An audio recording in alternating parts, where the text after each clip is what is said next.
Sorry जरा, मैं बगैर बताए आ गया। क्या मैं अंदर आ जाऊं? अभी गुस्से में कुछ गलत बोल दोगे। कल बात करना रेहान, कल बात करना।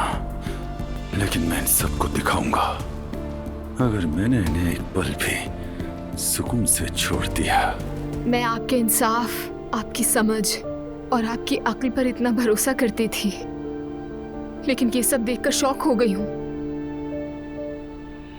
आप नूर आपा को उन्हीं की जिंदगी का फैसला करने का मौका नहीं दे रहे। माफ कीजिएगा, लेकिन मैं नूर आपा को यूं सूली पर चढ़ने के लिए जबरदस्ती शादी पर जिस तरह मजबूर किया जा रहा है नहीं देख सकती।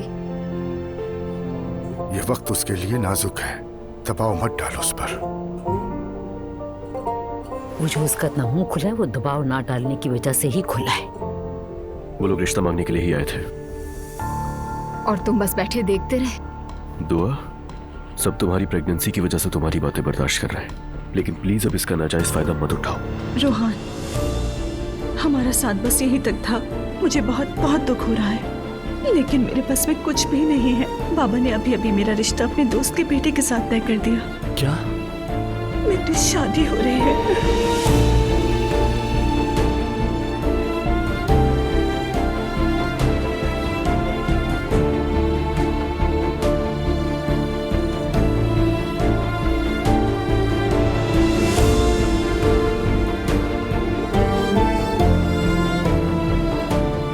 नूर फातिमा की शादी हो रही है।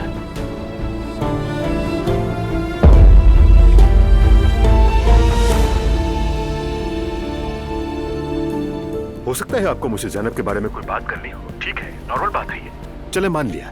लेकिन क्या मुझे आपसे बात करनी है? क्या आपने इस बारे में सोचा? आपके जहन में आया? कितना सख्त आदमी है, फिर से फोन मेरे मुंह पर काट दिया। बहुत हो गई बदतमीजी तुम्हारी, अब इस बदतमीजी की कीमत चुकानी पड़ेगी।